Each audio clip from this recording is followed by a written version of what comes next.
O soro está envenenado. Alguém mexeu na medicação. O grito desesperado de Marcos ecoou pelo corredor silencioso da ala VIP do Hospital Metropolitano, fazendo com que todos os presentes congelassem. Trajando o uniforme azul marinho da equipe de segurança noturna, Marcus Johnson apontou freneticamente para a bolsa de soro conectada ao braço de Sarah Mitchell, a filha de 22 anos do CEO Dr. Warren Mitchell. Suas mãos tremiam, não de medo, mas de uma urgência que poucos conseguiam entender. O Dr. Reed, o neurologista responsável pelo caso, deu um passo à frente com uma expressão de completa descrença. Quem diabos é você? Como ousa interromper um procedimento médico? Marcus Johnson, segurança noturna, respondeu-lhe sem tirar os olhos da bolsa de soro. E eu sei exatamente o que estou vendo. Essa solução tem cristais no fundo e cheira a amêndoas amargas. É cianeto. Marcos nunca imaginou que seus 38 anos de vida, incluindo 8 anos na prisão estadual por assalto à mão armada, o preparariam para salvar a vida de alguém. Durante os 2 anos em que trabalhou no turno da noite no Hospital Metropolitano, ele aprendeu mais sobre medicina do que em toda a sua vida anterior, observando procedimentos, ouvindo conversas de médicos e absorvendo conhecimento como uma esponja. O Dr. Mitchell, que verificava os sinais vitais da filha, olhou para cima com uma mistura de confusão e irritação crescente. Isso é um absurdo. Como um segurança pode saber sobre? Porque passei 8 anos convivendo com químicos que faziam venenos caseiros na prisão, interrompeu Marcos com uma calma perturbadora. E por quê? 3 dias atrás, ouvi uma conversa que você nunca imaginou que alguém como eu ouviria. O silêncio que se seguiu foi quebrado apenas pelo bip acelerado dos monitores cardíacos. Sarah começou a apresentar sinais de intoxicação, pupilas dilatadas, respiração irregular, pele pálida. Desconecte agora ou ela morre em minutos, insistiu Marcos, dando um passo em direção à cama. O Dr. Reed hesitou por apenas um segundo antes de sinalizar à enfermeira para interromper o fluxo intravenoso.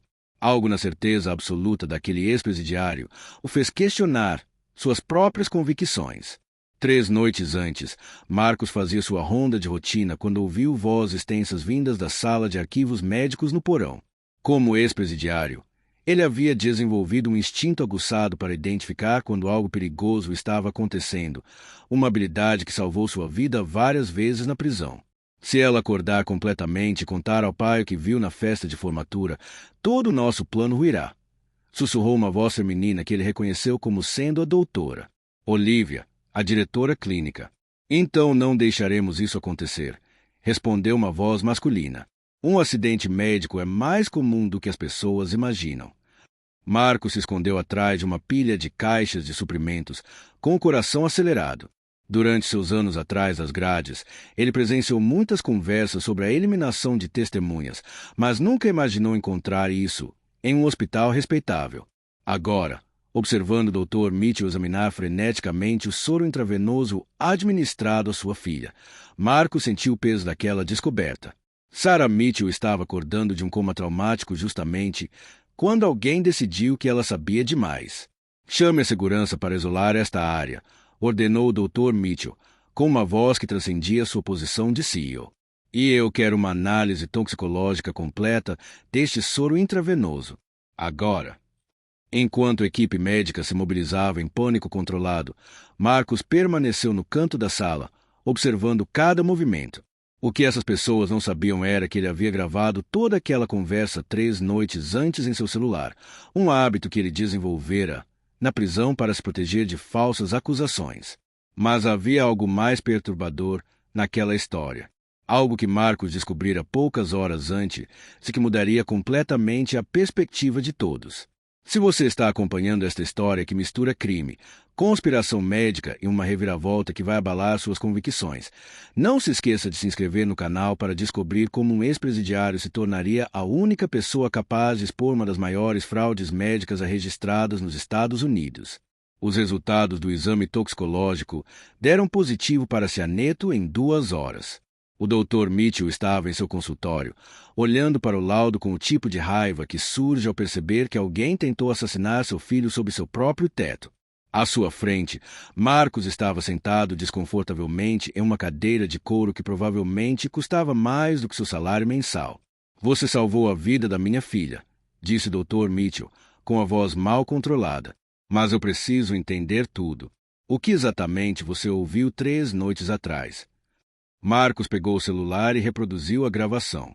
As vozes do Dr. Reed e da doutora Olivia enchiam o consultório, sua discussão insensível sobre a eliminação de Sarah ecoando nas paredes de Mogno. O rosto do Dr. Mitchell ficava mais pálido a cada palavra. Tem mais, disse Marcus calmamente. A festa de formatura que mencionaram, eu descobri o que Sarah testemunhou naquela noite. 20 minutos depois, o Dr. Reed entrou no consultório com sua arrogância característica, sem perceber que sua voz acabará de ser reproduzida de uma gravação telefônica. Ele olhou para Marcus com visível desdém.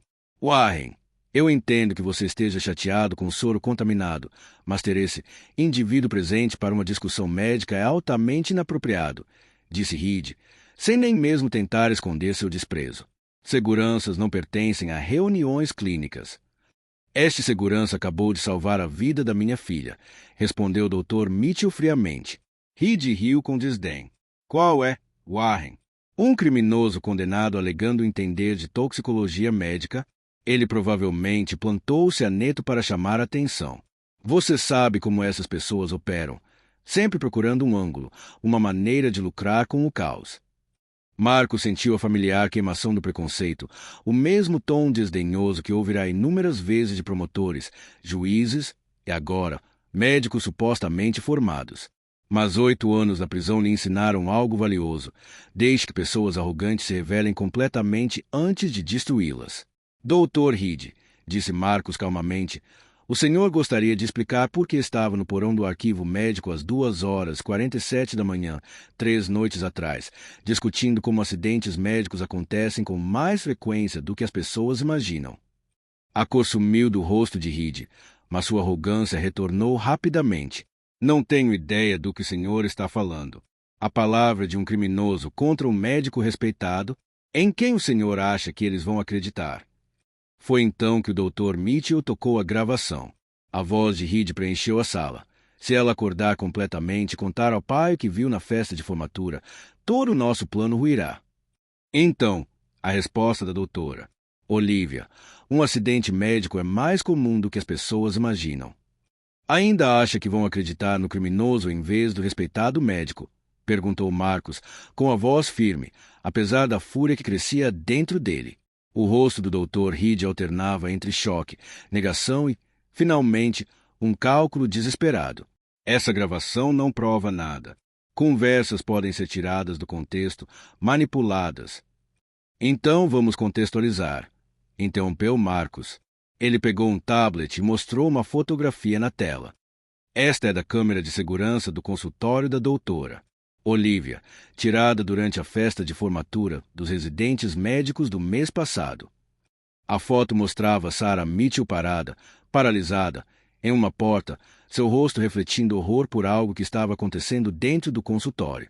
Ao fundo, quase invisíveis, mas inconfundíveis, estavam o Dr. Reed e a doutora Olivia com várias outras figuras curvadas sobre uma mesa coberta de documentos e o que pareciam ser contêineres de transporte de órgãos. Sua filha os flagrou vendendo órgãos no mercado negro, explicou Marcos ao Dr. Mitchell. Órgãos premium indo para pacientes particulares ricos, enquanto pessoas na lista de espera oficial morrem. Ela viu toda a operação. A compostura do Dr. Reed finalmente se rompeu. O senhor não entende a complexidade da alocação de recursos médicos. Às vezes, decisões difíceis precisam ser tomadas. Como tentar assassinar uma garota de 22 anos para encobrir seus rastros? A voz do Dr. Mitchell era gélida. Marcos observou Reed se contorcer, sentindo uma satisfação sombria. Na prisão, ele aprenderá a identificar predadores e covardes. Reed era ambos, alguém que se aproveitava dos vulneráveis, mas se desintegrava diante das consequências reais. Mas Reed não havia terminado. Seu medo rapidamente se transformou em arrogância enquanto jogava sua cartada final. Mesmo que tudo isso fosse verdade, quem vai acreditar vindo do Sr. Johnson? Um criminoso 2 vezes que trabalha como segurança noturno com salário mínimo? Sou um médico formado em Harvard com 20 anos de reputação imaculada. O preconceito na voz de Reed era tão carregado que era quase físico. Marcos já o ouvirá antes, de policiais, advogados, empregadores, proprietários. A suposição de que seu passado criminoso apagava qualquer credibilidade, qualquer inteligência, qualquer valor humano. Você tem razão sobre uma coisa, disse Marcos calmamente. Sou criminoso 2 vezes. Roubo à mão armada e agressão. Machuquei pessoas por dinheiro e mereci cada dia que passei na prisão. Reed sorriu presunçosamente, pensando que havia vencido. Mas aqui está o que o senhor não sabe sobre a prisão, doutor. Ela está cheia de pessoas que chegaram lá subestimando os outros, pensando que eram mais inteligentes, mais importantes, intocáveis. Marcos se inclinou para a frente. O último homem que olhou para mim do jeito que o senhor está olhando agora, ele ainda está em uma cadeira de rodas. A ameaça não foi sutil, e o pomo de Adão de Reed balançou enquanto ele engolia em seco. A diferença entre o senhor e eu, continuou Marcos, é que eu paguei pelos meus crimes. O senhor ainda está cometendo os seus. O Dr. Mitchell havia permanecido em silêncio durante toda a conversa, mas agora falava com uma autoridade serena. Dr. Reed, o senhor está suspenso imediatamente, aguardando uma investigação completa. A segurança o escoltará para fora do prédio. Enquanto Reed era levado embora, ainda alegando inocência e ameaçando com processos, Marcos sentiu algo que não sentia desde sua libertação da prisão, a satisfação de estar do lado certo da justiça. Mas as palavras de despedida de Reed ecoaram no escritório. O senhor não tem ideia da profundidade disso, Warren. Não tem ideia contra quem você está realmente lutando. Essas palavras tinham um peso que gelava o sangue de Marcos. Por quê? Em seus 2 anos no Hospital Metropolitano, ele havia notado coisas que não faziam sentido na época. Padrões que sugeriam que a operação de tráfico de órgãos era apenas a ponta de um iceberg muito mais profundo do que qualquer um imaginava. O que Marcos ainda não havia contado ao Dr. Mitchell era a descoberta mais perturbadora de todas, algo que ele havia encontrado poucas horas antes do soro intravenoso de Sarah ser envenenado. Algo que revelaria que o Dr. Reed não era o cérebro por trás da conspiração, mas apenas um fantoche em um esquema tão vasto que atingiu os mais altos escalões da própria instituição médica. O e-mail chegou à conta pessoal de Marcos às 3h47, 2 dias após a prisão do Dr. Reed. O remetente era anônimo, mas a mensagem era cristalina. Acidentes acontecem com pessoas que não se importam com a própria vida. Pergunte ao seu colega de cela, Tommy Rodrigues, como funcionam os acidentes na prisão. Marcos olhou fixamente para a tela, com o sangue gelando. Tommy Rodrigues fora seu colega de cela por 3 anos antes de morrer no que foi oficialmente considerado um deslize no chuveiro. Mas Marcos sabia que não.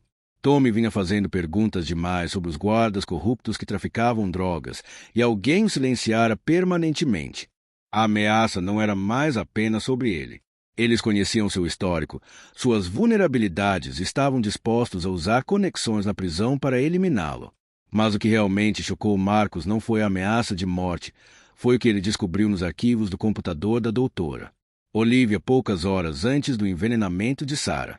Usando seus códigos de acesso de segurança, ele encontrou um banco de dados que fazia o tráfico de órgãos parecer um pequeno furto.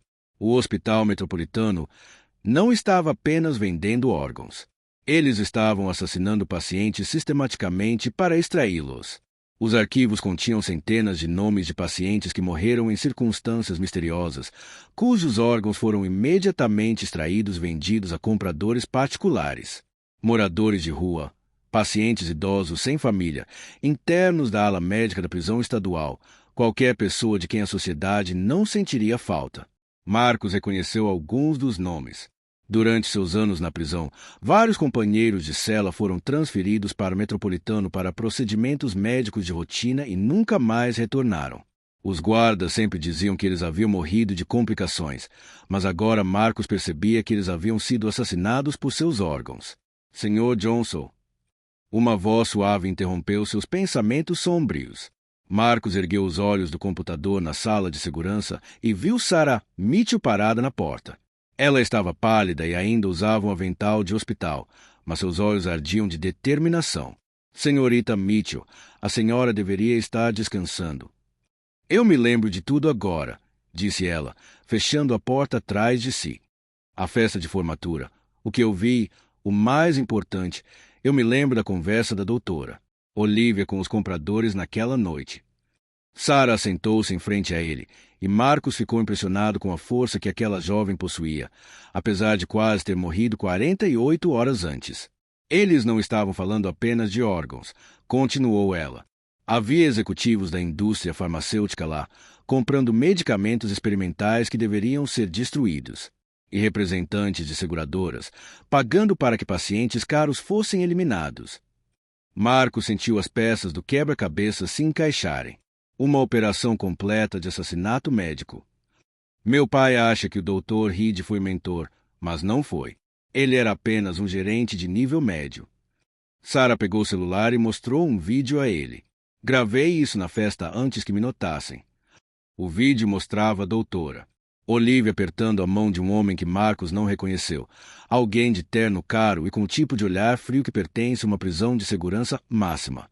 É Vincent Carbone, explicou Sarah. Ele comanda a maior rede de tráfico de órgãos da costa leste. Mas o que é realmente assustador é que ele não é o comprador desta operação. Ele é o fornecedor.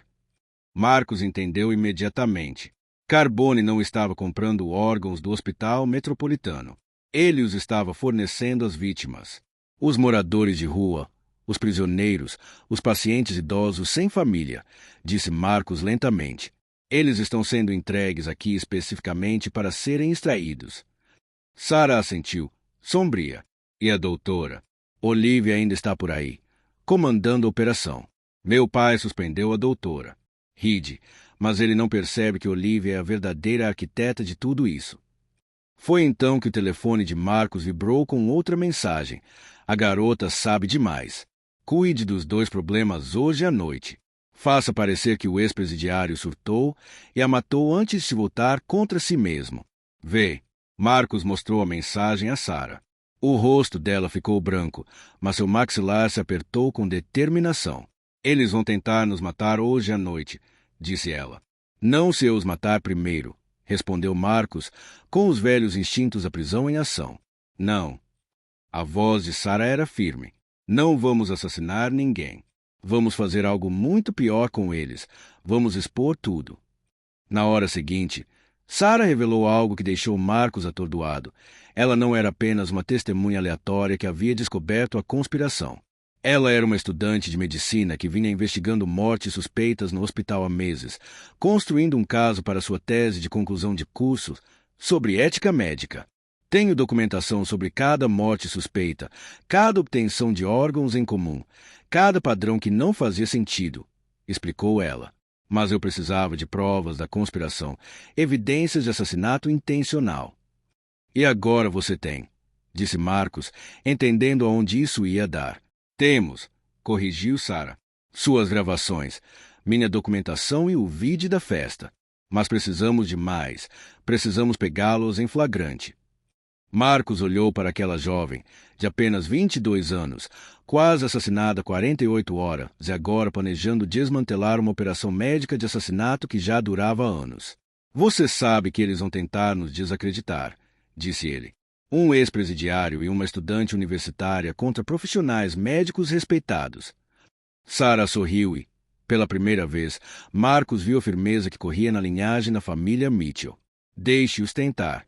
Porque o que eles não sabem é que estive em contato com a agente especial Rebecca Torres, da Unidade de Fraude e Saúde do FBI, nos últimos 6 meses.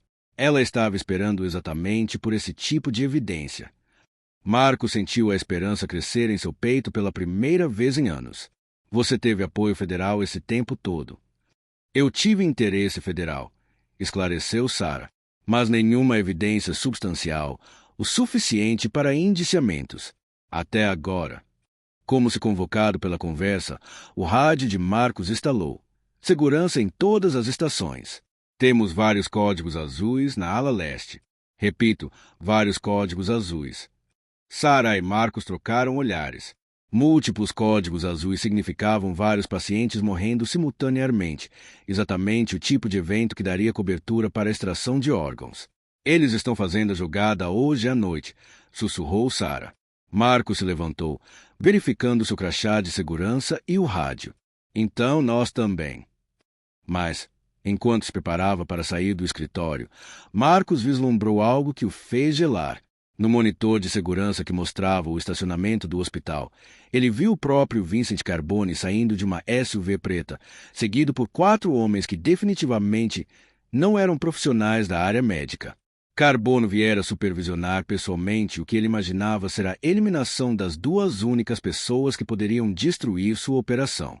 O que ele não percebeu foi que aquelas 2 pessoas tinham acabado de se tornar as arquitetas de sua queda, munidas de evidências que derrubariam não apenas a rede de tráfico, mas também exporiam uma operação sistemática de assassinato de médicos que atingia os mais altos escalões do setor de saúde. A questão agora não era se Marcos e Sarah sobreviveriam aquela noite, era se a conspiração sobreviveria amanhã em que o FBI recebesse um caso completo e documentado de assassinato de médicos, com gravações, evidências em vídeo e o depoimento de 2 testemunhas que não tinham mais nada a perder e tudo pelo que lutar. A ala leste parecia uma zona de guerra. 5 pacientes haviam sofrido parada cardíaca simultaneamente, e a equipe médica corria de um quarto para o outro em um caos controlado. Mas Marcos notou algo que os médicos não perceberam. Cada paciente era um desconhecido, moradores de rua sem família, sem visitas, sem ninguém que fizesse perguntas. Está acontecendo agora mesmo, sussurrou Sarah enquanto observavam da escada. Eles estão extraindo órgãos sob a cobertura de um evento com um grande número de vítimas. Pela janela, eles podiam ver a doutora Olivia comandando os esforços de ressuscitação com fria eficiência. Mas, em vez de tentar salvar vidas, ela estava coordenando quais órgãos seriam extraídos primeiro. O rádio de Marcos estalava. Segurança, precisamos que vocês retirem todo o pessoal não essencial da ala leste. Protocolo de emergência médica em vigor. Essa é a nossa deixa, disse Sarah, pegando o celular. Agente Torres, aqui é Sarah Mitchell. A operação está acontecendo agora. Ala leste, Hospital Metropolitano. O FBI está a 7 minutos de distância. Foi a resposta. Continuem gravando tudo. Mas, enquanto se moviam em direção à ala leste, Vincent Carbone apareceu no final do corredor com seus 4 homens. Os olhos frios do gangster se fixaram em Marcos imediatamente. Ora, o herói da prisão e a garota rica, gritou Carbone, sua voz ecoando pelas paredes do hospital. Vocês nos causaram um belo problema. Marcos se colocou protetoramente na frente de Sarah, seus instintos de prisão totalmente ativados. Os problemas estão só começando. Carbone riu. Você acha que o FBI está vindo para te salvar? A doutora Olivia ligou para eles há 20 minutos, relatando que um ex-presidiário perturbado estava mantendo a filha do CEO como refém. Quando chegarem, encontrarão seus corpos uma história muito triste sobre tepto e desespero. Foi então que a doutora Olivia saiu de um dos quartos de pacientes com seu uniforme cirúrgico respingado de sangue. Marcos, Sarah, que surpresa encontrá-los aqui uma noite tão trágica. Pare de enrolação, Olivia, disse Sarah, erguendo o celular. Temos tudo em vídeo. A extração de órgãos, os assassinatos de pacientes, sua parceria com Carbone. A máscara serena da doutora. Olivia finalmente caiu. Sua garotinha é estúpida. Você tem ideia de quantas vidas esta operação salvou? Pacientes ricos que contribuem para a sociedade, que financiam pesquisas, que importam. E quantas pessoas inocentes você assassinou? Marcos retrucou. Inocentes. A voz de Olivia tornou-se venenosa. Viciados em drogas sem teto, criminosos, pessoas que eram um peso para a sociedade de qualquer maneira. Transformamos suas vidas inúteis em algo valioso. Carbone estava ficando impaciente. Chega de papo. Tony, pegue a garota. Faça com que isso pareça uma luta. Mas quando seu homem se adiantou, as luzes se apagaram de repente, mergulhando o corredor na escuridão. A iluminação de emergência foi ligada, lançando tudo em um brilho vermelho assustador. Que diabos! Rosnou Carbone. Sou eu, disse uma nova voz atrás deles. Todos se viraram para ver o Dr. Mitchell emergindo da escada, seguido por 6 agentes do FBI em uniforme tático. Agente Torres, Divisão de Fraude e Assistência Médica do FBI, anunciou o agente líder. Doutora Olivia Shen, Vincent Carbone, vocês estão presos por conspiração para cometer assassinato, tráfico de órgãos e extorsão. O rosto de Carbone se contorceu de raiva ao perceber que havia sido enganado. Isso é impossível. Tínhamos vigias, tínhamos o timing perfeito. Você tinha um segurança que conhecia todos os ângulos das câmeras neste hospital, disse Marcos com silenciosa satisfação. E um estudante de medicina que vem construindo um caso contra você há 6 meses. A compostura da doutora. Olivia se despedaçou completamente. Você não entende. Estou salvando vidas. Esses órgãos foram para ganhadores do Prêmio Nobel, senadores, pessoas que realmente importam. E você assassinou pessoas inocentes para fazer isso, respondeu o agente Toes, algemando-a. Temos gravações sua discutindo a eliminação de pacientes, evidências em vídeo da venda de órgãos e documentação de 247 mortes suspeitas nos últimos 3 anos. Enquanto o FBI levava os conspiradores para longe, Carbone se voltou para Marcos com puro ódio nos olhos. Isso não acabou. Condenado. Tenho amigos em todos os lugares. Eu também, respondeu Marcos calmamente. A diferença é que os meus usam distintivos.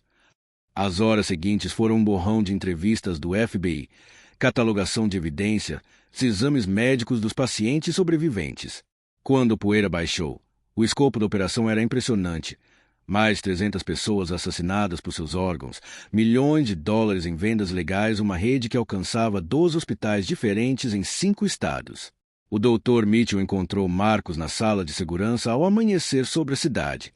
O FBI diz que este caso resultará na maior condenação por fraude na área da saúde da história dos Estados Unidos.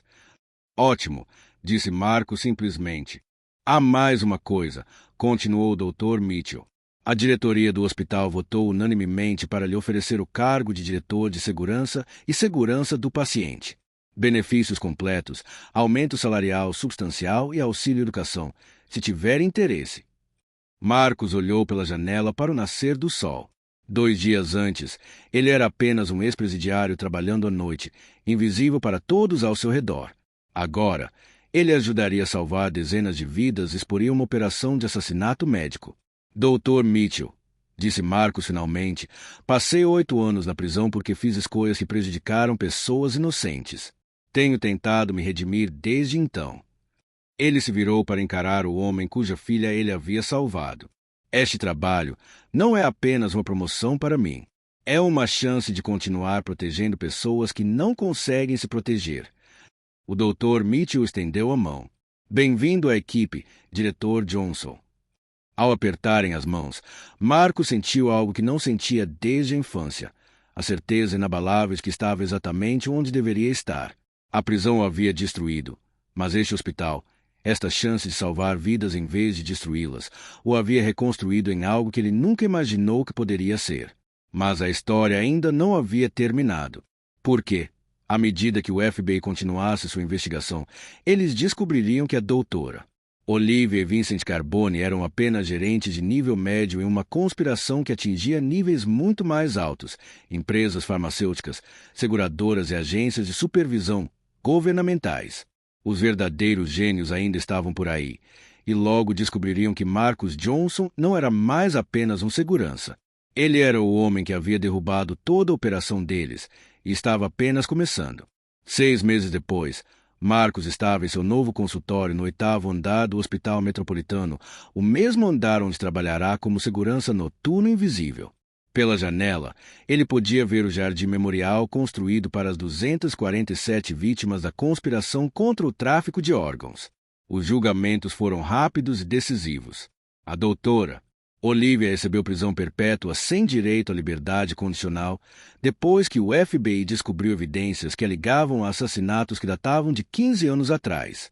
Vincent Carbone foi condenado à pena de morte e sua rede criminosa entrou em colapso quando 17 de seus associados se voltaram contra ele para evitar sentenças semelhantes. Mas a verdadeira vitória veio quando a investigação expôs a conspiração mais ampla. 12 hospitais em 5 estados foram fechados, 43 profissionais médicos perderam suas licenças permanentemente e 3 executivos da indústria farmacêutica foram condenados a décadas de prisão federal. Diretor Johnson, perguntou sua assistente. Sua consulta das 14 horas chegou. Sarah Mitchell entrou, mas parecia completamente diferente da jovem assustada que quase morrera 6 meses antes.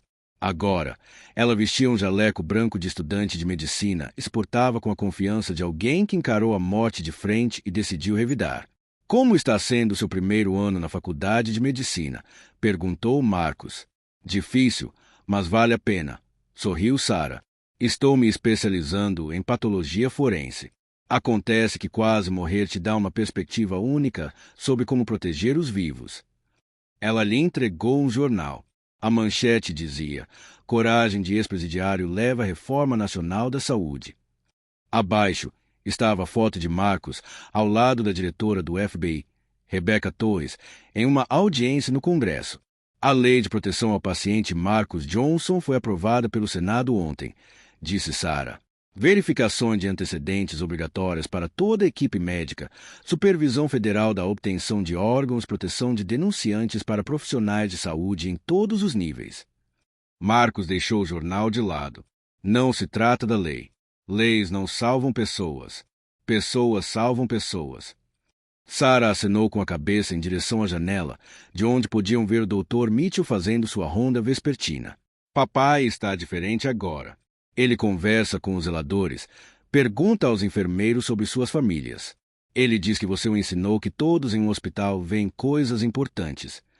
A transformação do Dr. Mitchell foi talvez o resultado mais surpreendente de toda a provação. O homem que antes era distante e intimidador agora fazia questão de saber o nome de cada funcionário, ouvir as preocupações de todos os níveis da equipe e implementar o tipo de transparência que tornava a corrupção impossível. Há algo mais, continuou Sarah, puxando um documento com aparência oficial.